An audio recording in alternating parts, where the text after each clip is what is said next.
Strong Opinion Sports is powered by FanDuel, the exclusive wagering partner of the CLNS Media Network. Oh my goodness. Good morning, good afternoon. Whatever it is for you, I hope you're having a fantastic day. My name is Zach Schaumler. This is Strong Opinion Sports, episode 582. Welcome in. I want to be very clear. I'm not at 100%. I'm still very sick. I am behind schedule. I have not gotten to everything I wanted to watch so far during NFL Week 2. I've had the worst headache of my entire life. I've been useless at times in the last couple days. I slept for like 5 hours middle of the day yesterday. If you know me, that's something I never do. I usually work all day, all the time. So I'm behind schedule. Today we're going to talk about Monday Night Football, both games, Carolina, New Orleans, Deshaun Watson, Cleveland, Kenny Pickett. I've got a lot to say about the Browns and Steelers game. We'll talk about some injuries that happened so far in the first 2 weeks of the NFL. But I want to be clear. My plan is tomorrow. I'm trying to record 2 episodes. We'll do the fantasy football episode as scheduled later in the day. But earlier in the day, I want to do another mainline episode of Strong Opinion Sports because I just haven't watched the 49ers Rams game. I haven't watched all the games I want to watch yet. And so please be patient with me. I'm doing the best I can. I am not at 100%. And really my only goal right now is to get to 100% by Saturday, because we're going to have like the best weekend of college football in my recent memory. And I want to be really ready, watch a bunch of football on Saturday, record a show Sunday morning, then watch a ton of football on Sunday, and then record again about the NFL. So I want to be ready to go, maybe even recording a Saturday night episode about college football. So I'm just trying to get ready for next week at this point, but I do want to, at some point, there's stuff I want to cover. I want to talk about Washington. I haven't fully watched what they did in the first 2 weeks. I want to talk about them. I'm interested in their offense. So please be patient with me. Now, before we get into Monday Night Football and talk about Cleveland and Kenny Pickett and Deshaun Watson, we got to pay the bills. Snap into action this NFL season with FanDuel, America's #1 sportsbook. Right now, new customers get $200 in bonus bets guaranteed when you place a $5 bet. That's $200 in bonus bets, win or lose. If you've been thinking about joining FanDuel, there's no better time to get in on the action. The app is easy to use. There's a wide range of betting options from spreads, player props, overs and unders, and more. So visit FanDuel.com/Boston. That's FanDuel.com/Boston. And kick off the NFL season. FanDuel, official partner of the NFL. Hope is here. First online, real money wager only. $10 first deposit required. Bonus issued as non-withdrawable bonus bets that expire 7 days after receipt. Restrictions apply. See terms at sportsbook.fanduel.com. GamblingHelplineMA.org or call 1-800-327-5050 for 24/7 support. Play it smart from the start. GameSenseMA.com or call 1-800-GAM-1234. All right, we are back. Monday Night Football in Pittsburgh was a bad game as far as my preseason predictions go. Now, who cares? It's a prediction. I can live with that. My goal is to, be accurate. And when I'm not, I talk about it. I own it. It's my job to tell you what I saw on Monday Night Football. And what I saw was 2 really bad quarterbacks, Kenny Pickett and Deshaun Watson. The Pittsburgh Steelers beat Cleveland 26-22. Kenny Pickett did not look good. That's frustrating. We'll get to him in a moment. I've got a lot to say there. But more importantly to me, the way Deshaun Watson has played and did play on Monday night was totally unacceptable. Deshaun Watson was 22 for 40 passing. That's 55%. That's a 55% completion percentage. He had 235 yards, 1 touchdown pass, 3 turnovers, 2 fumbles, and an interception. On the very first play of the game, Deshaun Watson threw a pick 6. And later in the game, Cleveland led. They had the lead 22-19 in the fourth quarter. And Deshaun Watson fumbled. TJ Watt picked it up, ran for the game-winning touchdown. Now, the pick 6 was unfortunate. It was kind of a miscommunication between him and his receiver. Ball bounced off a receiver's hands, deflected up in the air, grabbed, taken for a pick 6. Regardless, though, the outcome is that Deshaun Watson's turnovers handed 2 touchdowns to the Pittsburgh Steelers in a game that the Browns lost by 4 points. That is totally unacceptable. Deshaun Watson was given a 5-year, $230 million contract, fully guaranteed. In the next 3 years, Deshaun Watson is scheduled to have a cap hit of $63 million in each year. And that's not $63 million over the course of 3 years. That is $63 million each year total. So $63.9 million in 2024, $63.9 million in 2025, and again another $63.9 million in 2026. So Deshaun Watson is getting paid a metric crapload of money and is not delivering on the field. It's really bad. It's horrifying. It's frustrating. And when Deshaun Watson struggled last year, I thought it was understandable. You could explain it away because he took a year off football, came back midseason, went 3-3. But now we're in his second year back. And I remember when Michael Vick got in trouble, went to prison, came back, he spent 2 years away from football. So he was in 2006, played a year of football. 2007, went to prison. 2008, didn't play football. 2009, came back and joined the NFL, didn't really do anything. In 2010, his second year back in the NFL, Michael Vick was amazing. Had his best year ever as far as touchdown passes thrown, won NFL Comeback Player of the Year. So I know you can walk away from the game and come back and play at a high level because we saw Michael Vick do it. Deshaun Watson didn't miss as much time as Michael Vick and still somehow isn't playing well enough. We'll see. It's 2 games in. And week 1, even week 1, there was heavy rain. Joe Burrow struggled throwing the football too. You could explain away a lot of things. What I can't explain is this week 2 game where there's no excuses. You've got great weather in Pittsburgh. You've had a whole offseason to learn the offense, all of training camp to learn the system and be on the same page with everybody. And you gave up the go-ahead touchdown. And on top of that, the Browns still got the ball 2 times down 4 points in the fourth quarter. Once with 6 minutes and 58 seconds left, another time with 2 minutes and 55 seconds left in the fourth quarter. Both times Deshaun Watson had the ball, game on the line. He couldn't put together a drive. You can't pay a guy that much money for them not to deliver in big moments and not play well. It's all bad.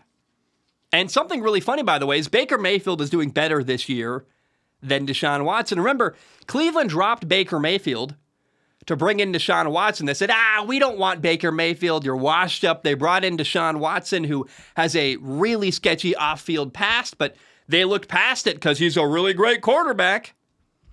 Right now, Baker Mayfield in Tampa is 2-0. He's completing 69% of his passes. He's got 490 yards through the air, 3 touchdown passes, 0 interceptions. Deshaun Watson is completing only 55% of his passes. He only has 389 yards passing, 2 touchdowns, 2 interceptions, and 2 fumbles. He did also run for a touchdown, but he's got 4 total turnovers. So he's got a lower completion percentage than Baker Mayfield, more turnovers, fewer yards, a worse record. What? It's so Cleveland that they get rid of Baker Mayfield, the hometown, the guy that, not a hometown hero, he's not from there, he's from Texas, but the guy who embraced the city, who loved them, won them a playoff game. They jettison Baker Mayfield. And now the best revenge Baker Mayfield's getting is by just having a good year. 2-0 right now, doing well. Cleveland isn't doing as well. It's kind of funny. It's the most if maybe there's a chance Deshaun Watson gets way better and really lives up to his contract. It feels unlikely, but it's possible. But how funny is that thought? Is that not the most Browns thing ever?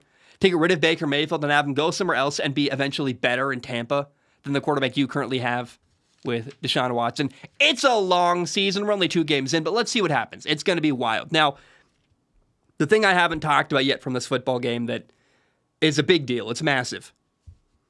Nick Chubb, the Browns running back, had a horrific knee injury. And if you're watching on TV, they refused to show it on TV. Probably a good move. I watched the video. X? I feel like everyone who talks about Twitter now no longer knows what to call it because they renamed it X, but it's Twitter. Sorry. I saw a video someone sent me on the Fantasy Football League group chat on Twitter where they didn't show the video on TV, but there was a video shown on the Jumbotron in the Steelers stadium. And it's awful, man. Like, if you have a squeamish mind and you don't want to see disgusting stuff, do not look up the video of Nick Chubb getting injured, because his knee bent in ways that a knee simply is not supposed to bend. It's horrifying. I actually worry that might be the end of Nick Chubb's career. He hurt the same knee that he hurt in college, where he tore a bunch of ligaments in that knee. I don't know what to expect from Nick Chubb. I hope he comes back. I hope he can play well. It's a scary, rough injury for Nick Chubb. But the bottom line is that now Nick Chubb, the Browns running back, the focal point of their offense, is now out for the year. And this makes Cleveland's offense very interesting, not for necessarily a good reason, but because it becomes like a science experiment. I just want to see what's going to happen. Okay, what are they going to do now? Because their entire system was built around Nick Chubb, running the football, his ability. Now he's out. So now what do you do? I am very skeptical of Browns head coach Kevin Stefanski. Yes, he won a playoff game in 2020.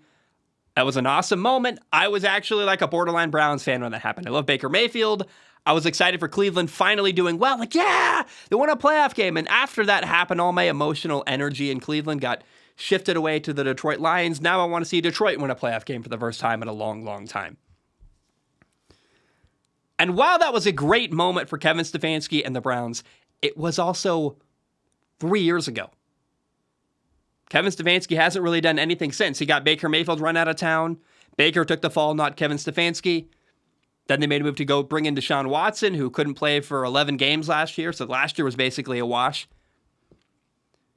Kevin Stefanski hasn't done anything since that playoff win. And this year, now with Nick Chubb out, he's going to get really tested as an offensive mind. I think it's really interesting. What is the point of paying Deshaun Watson a ton of money if you're not going to build an offensive system to fit him and his skill set? Because in 2020, Deshaun Watson, love him or hate him, and I'd be surprised if anyone really loved him other than his immediate family. Deshaun Watson played really, really well.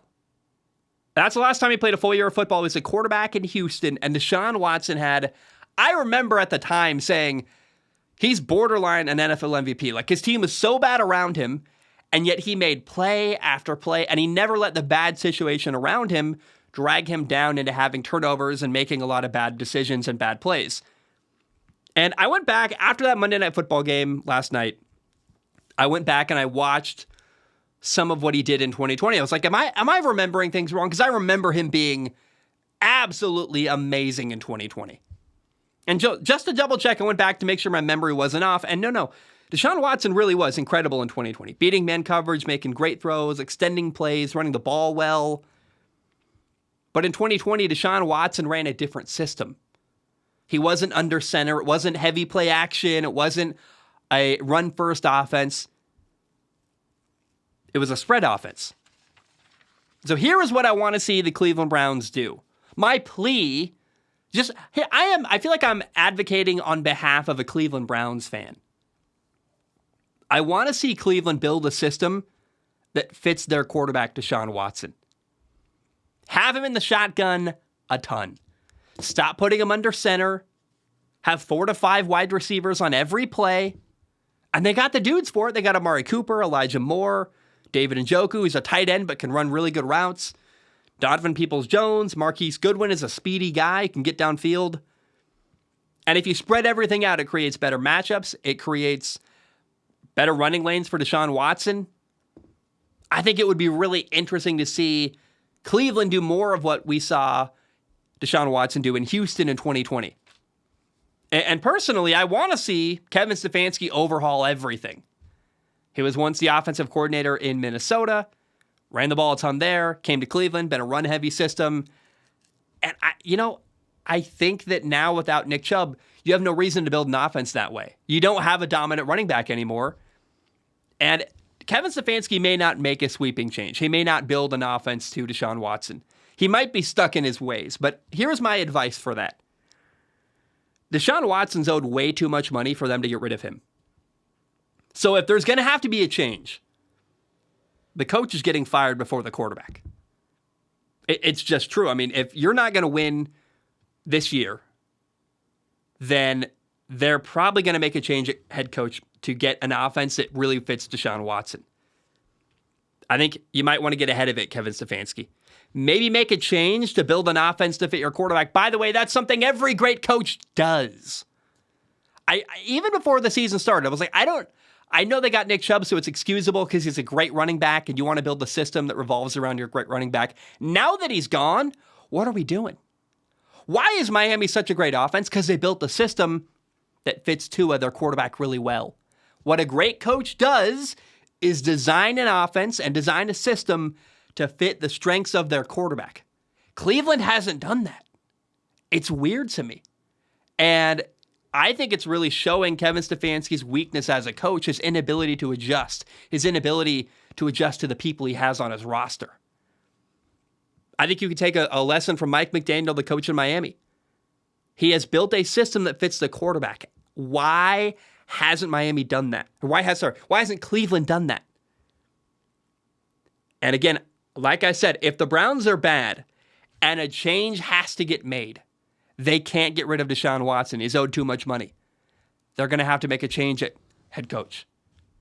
So I think almost in a manner of self-preservation, Kevin Stefanski has to make changes to their system. More shotgun, less under center, 4 or 5 wide receivers on every play. I think it's time to build an offense that actually fits your quarterback, Deshaun Watson's skill set. If you want to win and keep your job, I think that's what you got to do. Now, Pittsburgh Steelers quarterback Kenny Pickett was also bad on Monday Night Football. He was 15 for 30 passing, had 222 yards, 1 touchdown, 1 interception. Threw an interception on like the most basic play you'd ever seen. It's a slant. Grant Delpit stepped in front of it. It's like, how do you not? I was running that play in high school. I don't know. Like, Kenny Pickett is regressing so badly, it's confusing because I've seen him play way better last year. I saw him make the same read in college over and over again, no problem. Later in the game, he's rolling right, trying to make a throw along the sideline, nearly got picked off. It's a terrible decision. I don't know what's happening to Kenny Pickett. He's making me look like an idiot, by the way. It's okay with me. I made a film analysis video saying why I think he's going to be better, and he looks horrible. He looks awful. Oh my God. I don't know, guys. He looked good in the preseason. He did some good stuff last year, and then suddenly the NFL season starts, and he's garbage. I don't know what to make of it. And it's not just that they can't run the football, and the offensive line could play better, and they're playing great defenses. And no, some of it's on Kenny Pickett. He's making bad decisions. He's inaccurate. In the second quarter, he missed an easy throw to George Pickens, where you're like, Kenny Pickett, you got to hit that. How can you miss that wide open throw over the middle? That's awful. So Kenny Pickett's not playing well. I am willing to be a little more patient than I am with Deshaun Watson. Deshaun Watson's had plenty of time. He's also getting paid way more money. Deshaun Watson's got to deliver. Kenny Pickett's a quarterback in his second year with a questionable offensive coordinator, Matt Canada. And in the first 2 games, it's not like Pittsburgh had an easy time. They played the 49ers defense and the Browns defense, 2 of the best defenses in the entire NFL. The only way it could get worse is if week 3, they played Dallas somehow. It would be that's like the worst nightmare you could start the season with is 49ers, Cleveland, and Dallas. But 2 of the best 5 defenses in football, that's some bad luck if you're Kenny Pickett. By the way, with great pass rushers who get after the quarterback, Myles Garrett and Nick Bosa, who will absolutely dominate and destroy you. So I don't want to act like Kenny Pickett's been bad. I don't want to say Kenny Pickett's hasn't been bad. He's made a lot of mistakes, but he also has been a victim of circumstance, playing great defenses. On Monday night, Pittsburgh only ran the football for 55 yards. They were constantly in 3rd and long situations. And really the only redeeming play, the only good play from the Steelers offense on Monday night was George Pickens made a huge play, took a crossing route, 71 yards for a touchdown, and it was 55 yards after the catch. It was mostly George Pickens by himself making a great play. And other than that one great play made by George Pickens, Pittsburgh basically didn't do anything on offense all night. In fact, they got really lucky that TJ Watt and their defense bailed them out. In the 4th quarter, when Pittsburgh needed a touchdown, you know who got the touchdown? TJ Watt. Their defensive end, their pass rusher. Not their quarterback. not their running back, Najee Harris, not anyone on the offense. The offense couldn't score to save their lives in the second half. When they needed points in the second half, Pittsburgh could not score on offense. It's awful. And when Pittsburgh held on to their offensive coordinator, Matt Canada, after last year, I didn't think it was great. I wasn't like, hallelujah, it's amazing, but I thought it was acceptable. And my argument was, I didn't want to see Kenny Pickett have to learn a new system in his second year. I thought it might make him regress. I thought Kenny Pickett having to learn a new offensive system might make him play worse this year. Turns out he's playing worse anyway. It's awful. It might have been a mistake keeping Matt Canada. Now, we're only 2 games in. Again, playing 2 of the best defenses in football. I don't want to dramatically overreact. But Pittsburgh is kind of now stuck with Matt Canada, at least for now. You're not going to fire an offensive coordinator 2 games into the year. I know they're chanting fire Matt Canada at the game, but that's not realistic. Doesn't make any sense. And even if you fire him, you're still stuck with his terminology, and you can't just hire some random offensive coordinator off the street. You can't go hire Kellen Moore, for example, who got hired in L.A. with the Chargers. You can't go hire some great offensive mind because no one's going to leave their job midseason to come save Pittsburgh's offense, and you can't even do that fast enough midseason anyway. So they're kind of stuck with Matt Canada. And again, it's only 2 games. 49ers, Browns, 2 great defenses, but I'm concerned. Everything's been really bad for the Steelers on offense. It's been horrible. And it's not all Matt Canada. I know it's really easy to blame the offensive coordinator, certainly. And I don't want to be too harsh. There's a couple times. There was a play where on 3rd down, Kenny Pickett threw a flat route to the running back where they had a bunch to the left, running back on the right, and the 3 receivers bunched to the left ran over the middle of the field. And they didn't really run routes. They just kind of ran into the middle of the field to occupy the defenders in the middle. The linebacker couldn't get through the wash to cover the running back in the flat. It's a good call to beat man coverage. Running back's wide open in the flat, easy completion. Here's the problem with that play call, though. If the flat route to the running back isn't open, there's no other option to throw the football. And Matt Canada, regularly, when he calls plays, it's like there's one place to throw the football all the time, which shows to me he doesn't trust Kenny Pickett, the quarterback. And 1 second. Sorry, I was coughing up a lung. Matt Canada's frustrating because I don't think he trusts Kenny Pickett implicitly, and a lot of his play calls are very limited. There's not a lot of options. There's not a lot of tags where if they're in zone, we go here. If they're in man, we can go here. If they blitz, we got a built-in hot route. There's none of that. And so if you want to explain more clearly why Matt Canada isn't getting the job done, A, they don't look organized. There's like lots of little stuff. But to me, it's the play calling is really the simplicity of it. There's not enough options where if they call a man beater, there's only one place to throw the football. And if that route isn't open, you're screwed because there's nowhere else to throw the football. And if they play zone coverage, you're triple screwed. So it's, to me, Matt Canada is so, like a great play caller. Sean McVay does this really well. Basically on every play, there's a hot route built in anyway. A lot of times quarterbacks in the NFL have to say, oh, they're blitzing. And so, hey, check. We got to do this. And it'll give a signal to like their number 2 receiver out wide who's going to adjust and run a hot route. That's how it often works in the NFL when there's a blitz. You have to recognize a blitz, then have an adjustment at the line of scrimmage to tell your receiver, hey, run this route instead because we got to beat the blitz. A great example, though, is Sean McVay, the Rams head coach, doesn't even do that. Often, the Rams offense just has built-in hot routes anyway, where you have an answer on every play where to go if they blitz and what to do here and there. Matt Canada's offense is so simplistic that there aren't these built-in solutions to what a defense can do on every play, and that's the number one flaw is if the play call isn't a great one, given the situation, the defense, and what they're doing on defense, it's just a bad play call, and it's going to happen. You're kind of rolling the dice every time, just assuming Matt Canada is going to be absolutely right and have like an ability to predetermine what the defense is going to do. And so it's so reliant on Matt Canada being right with the play call that I think it really hamstrings and limits the Steelers' offense, in my opinion. So I'm worried about the Steelers' offense. The next 2 games they play at the Raiders, then at Houston. Those are 2 chances to get going offensively. The Raiders aren't a great defense. Houston certainly is not. But another concern I have is that in 2021, Pittsburgh drafted a running back, Najee Harris, in the first round. Najee Harris is not explosive.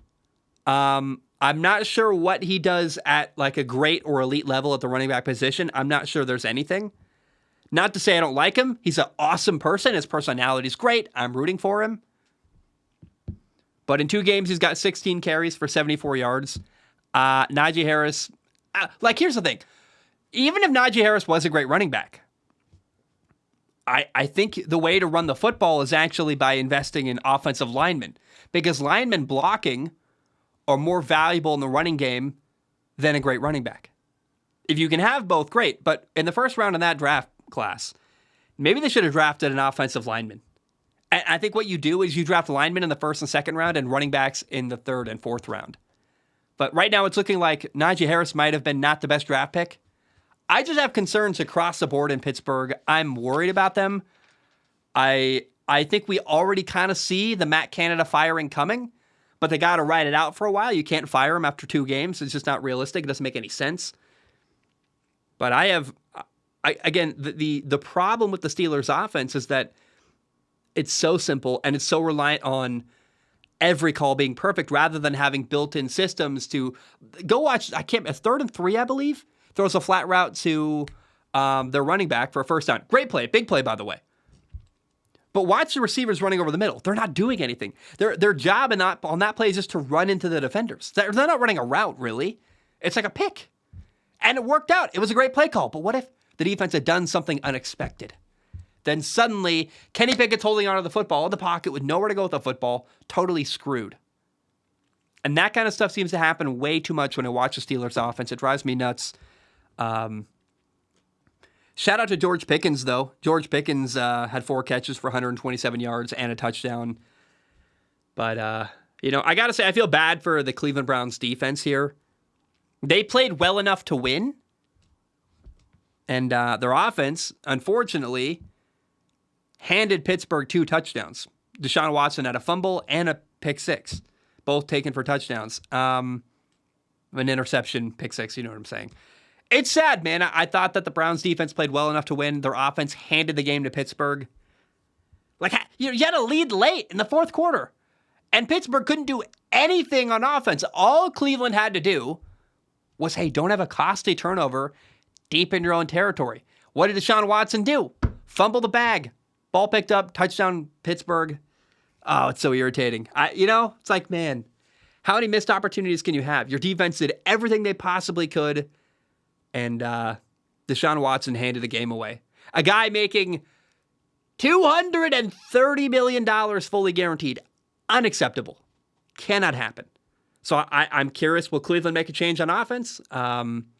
It's more likely they're going to bring in Kareem Hunt at running back and do the same garbage they've been doing for a couple years in Cleveland. But, I think the best move they can make is adjust your offense, change the system a little bit, and start doing what Houston did in 2020 with Deshaun Watson when he was playing incredible football. All right. The earlier Monday Night Football game. 1 second. I gotta. All right, we're back. In the earlier Monday Night Football game, the Saints beat Carolina 20-17. And New Orleans is now 2-0 for the first time in 10 years, which I found shocking given that Drew Brees played until 2020, but apparently true. I was like, wow, I can't believe it's been that long since the Saints started 2-0. This game was also similar to the other Monday Night Football game. This game was a defensive battle. It was literally 6-3 at halftime. A couple notes. So I'm just enjoying watching Derek Carr winning and seeming to enjoy football and be happy out of the Raiders organization. Good for him. But we do also have to acknowledge Derek Carr is not playing great football. He's fine. He's doing enough to win, I guess. But the reason why the Saints are 2-0 is not because of their quarterback. It's because of their great defense. And that could change. Maybe Derek Carr improves as the year goes on. But right now, New Orleans is a defensive-led football team. And even if Derek Carr does improve, I think that's going to be a thing that will remain all year long. Now, the Saints do have 2 receivers who can win in one-on-one coverage. I saw some great catches from Chris Olave and Michael Thomas. Chris Olave had a great catch down the left sideline where he literally used one hand, reached out, tipped the ball to himself, caught it on the rebound. Incredible catch. Michael Thomas had a back shoulder fade down the right sideline, down to the goal line. It was a beautiful catch. Michael Thomas had 7 catches for 55 yards, had a bunch of targets on third down. It's kind of cool to see Michael Thomas back after playing 10 games in 3 years. He's now played 2 weeks back-to-back. You're like, whoa, don't get too crazy, Michael Thomas. You might get injured. But, man, it's cool to see Michael Thomas playing at a high level, and I think part of why he didn't want to play a lot in those 3 years. He was injured, but then even when he was fully healthy, remember there was the Rona going around. There's a lot of stuff happening, and then he had quarterbacks he didn't believe. And now he's got Derek Carr, and he seems bought in and playing really well. It's cool to see. Now, Chris Olave had 6 catches for 86 yards. That goal, if you haven't seen that catch on the sideline, look it up again. One hand, reaches out, tips it to himself. Beautiful, beautiful catch. Derek Carr himself, their quarterback in New Orleans, was 21 for 36 passing at 228 yards. No touchdown passes, 1 interception. By the way, the interception was ugly. It was a horrible decision. I'm like, I don't know what you're seeing, Derek. And he's prone to that. Derek Carr, about once a game, makes a throw. You're just like, that doesn't make any sense, dude. Why the heck would you throw that football? That doesn't make any sense to me. I am hoping, though, that we saw a throw on third down where threw kind of behind Michael Thomas. Michael Thomas was still making his move on the defender. Ball came out behind him a bit earlier before he was ready. The timing and the chemistry between Michael Thomas and Derek Carr, I think, is going to get better as the year goes on. So it's very possible that Derek Carr, who's 2-0 winning, but not winning because he's playing great, it's possible Derek Carr gets better as the year goes on, as he builds chemistry and he is on a new team. So I think that's very reasonable to believe. And Taysom Hill was actually the Saints' leading rusher. He had 9 carries for 75 yards. The next 2 games New Orleans plays, they play at Green Bay next week, and then they play Tampa.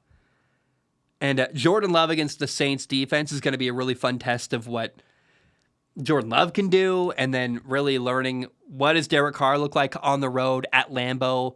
I think the Packers defense is pretty solid as well, so that'll be interesting. It's a fun game. And then Saints against Tampa is going to be just really fun. I mean, it feels like Atlanta's in the mix for sure, but it does feel like after 2 weeks that the 2 best teams in the NFC South are Tampa and New Orleans, and I think there's potential there for a great game between New Orleans and Tampa week 4.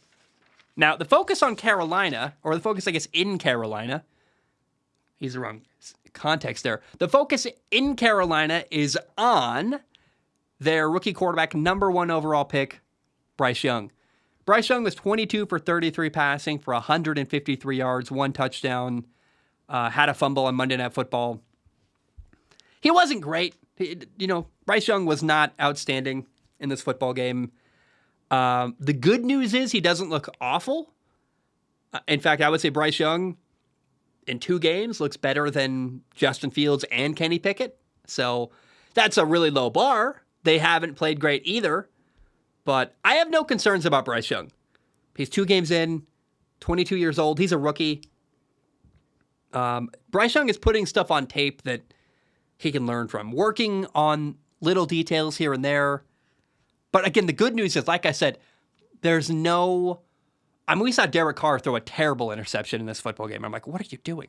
There was no moment like that from Bryce Young. There was no horrible decision. There was no terrible throw. There was no ball that you're like, what are you thinking, Bryce? Like, Bryce is a good decision maker. And he doesn't put the ball in harm's way. And so I feel good about Bryce Young. I really do. He's throwing the ball great over the middle. I would like to see Carolina improve throwing the ball down the sidelines. They're just not hitting those throws. That's, I feel like, an aspect they could get better at. But, Carolina ended this game on Monday night with an 11-play, 75-yard touchdown drive. That made it 20-17 when they got a 2-point conversion. So they couldn't recover the onside kick, but they made it interesting at the end. And I thought the final drive from Carolina was nice. Bryce threw a great corner ball to Jonathan Mingo. Like, there's some good stuff going on in Carolina. It's just not happening very often.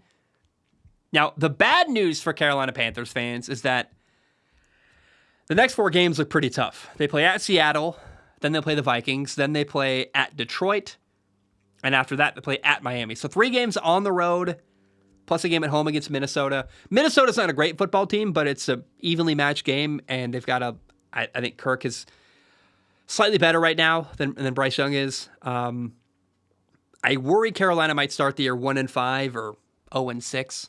So it's, I think long-term Carolina's in good hands, but short-term it's going to be a rough start to the year for the Carolina Panthers. But hopefully what we can see from Bryce Young is just, even if they lose in the next 4 weeks, if we can just see Carolina making strides and getting better in little areas and maybe improving throwing down the sideline and having Bryce Young have more productivity and completing more drives. I mean, that's the kind of stuff you're looking for. But the good news is, again, I can't say this enough. He's not putting the ball in harm's way. There's no bad decisions. He doesn't look lost.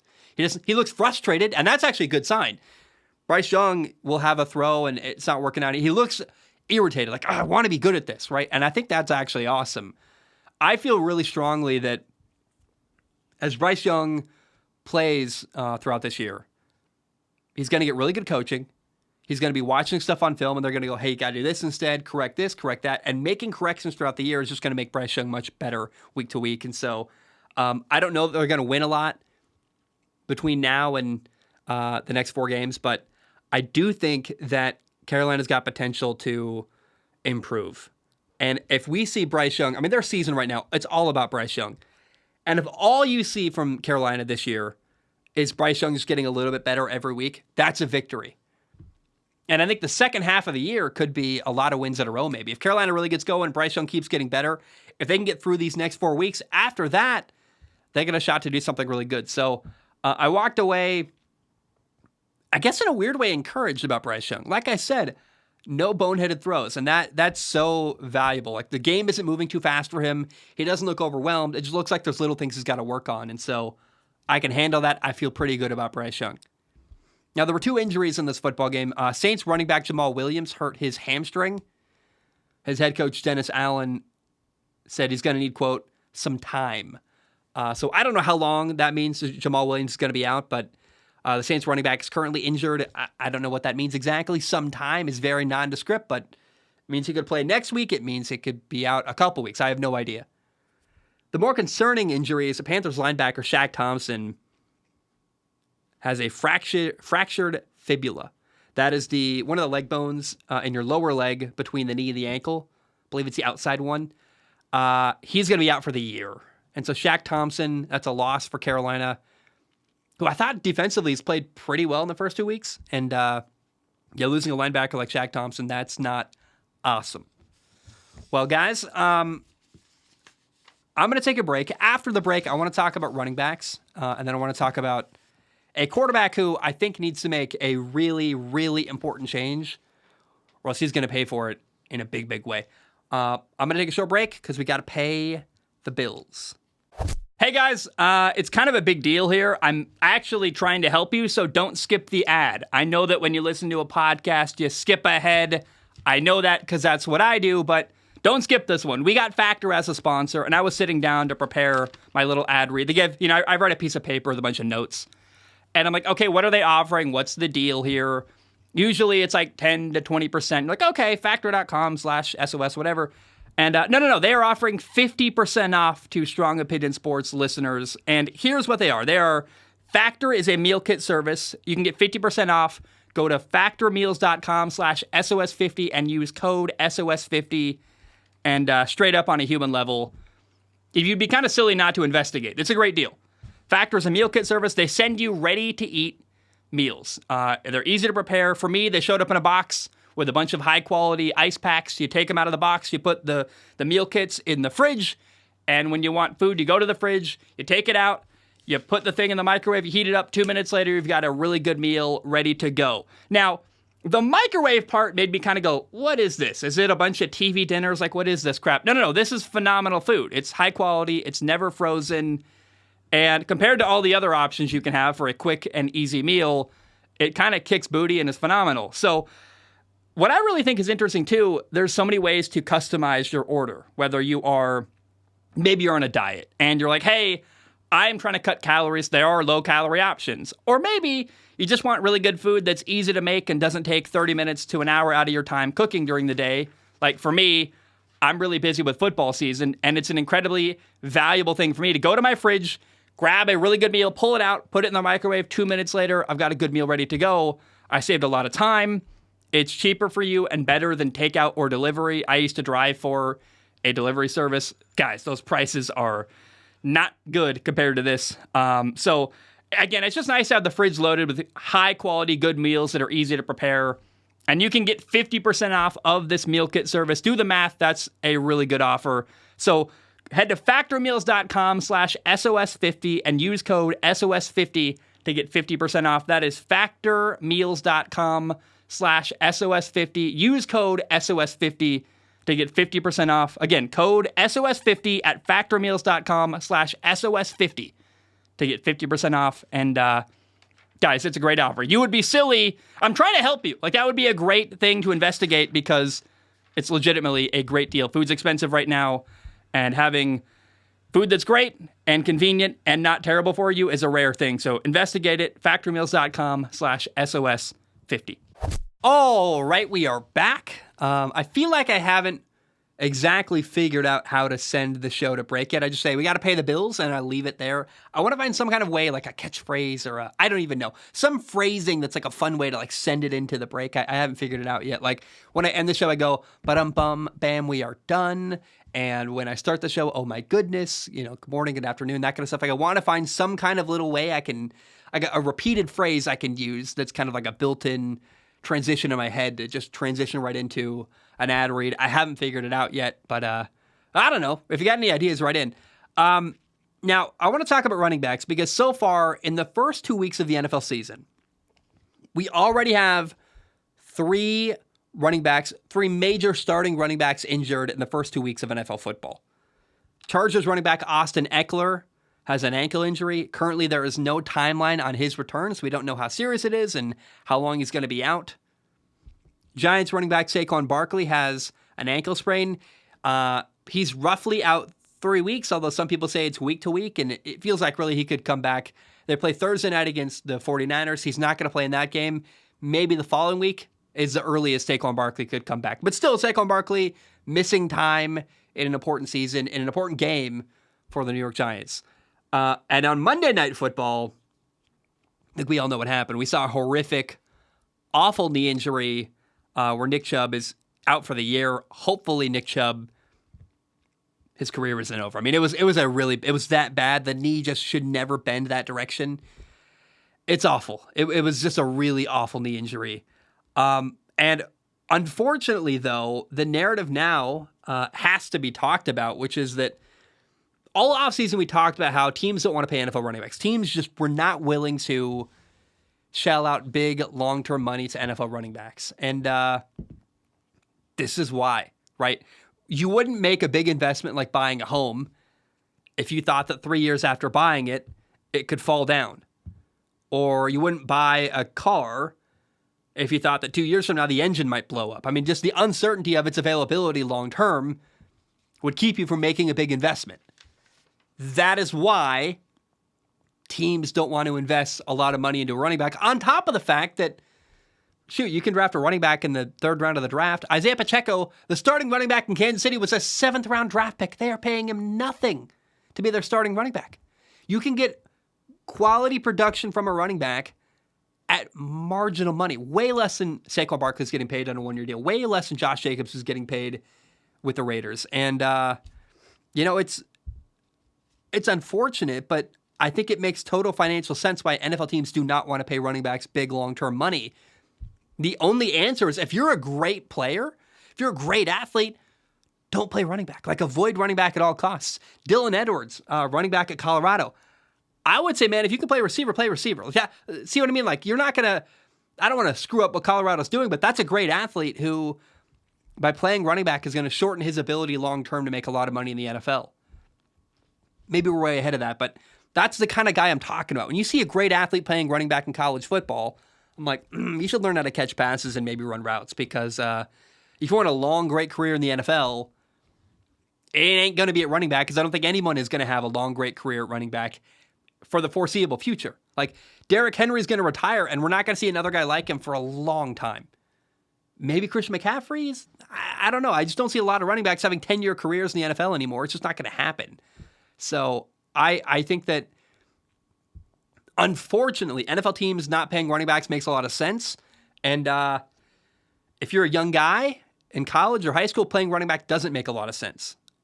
If you're going to play in the NFL, like if you're like some random running back in high school and you have no shot at college football, you're like a D3 running back, dude, just play running back, enjoy the game, have fun. If you're a world-class athlete, if you're like one of the best athletes in the country, play receiver, play corner, anything but play running back. They're not valued, they don't get paid, and they get injured a lot. All right, we got to talk about injuries with one other person now.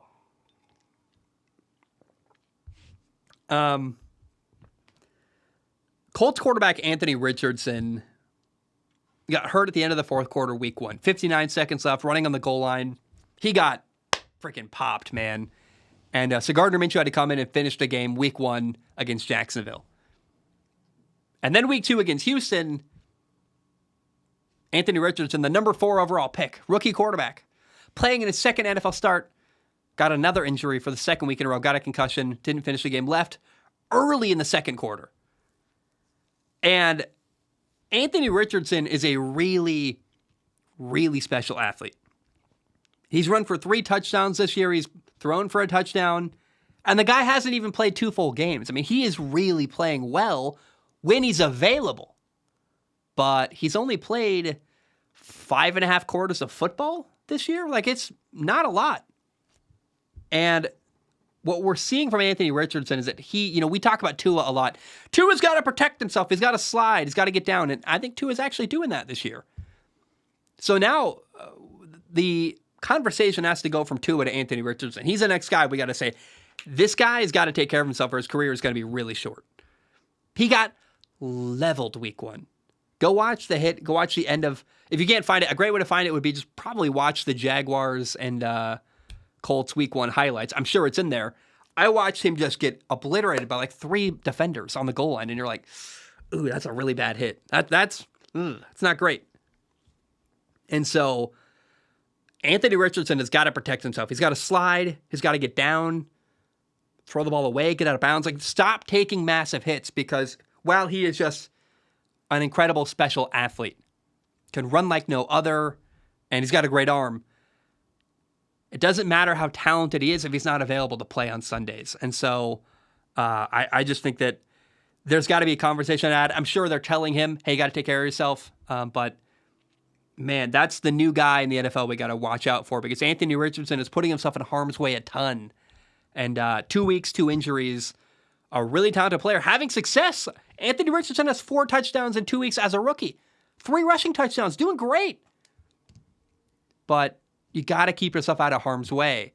And I would actually say, I think for only playing 5.5 quarters, he already looks like the most talented rookie quarterback, most talented, most successful.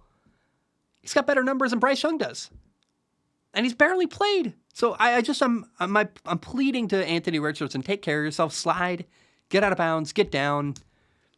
It's not complicated. I know you're competitive, you want to fight for every yard you can, but you got to be smart. And if Anthony Richardson isn't smart, it's going to really, really shorten his NFL career, and that would be a shame, because he's a special looking quarterback. He's been really fun to watch, and I would hate to see what happened to Anthony Richardson.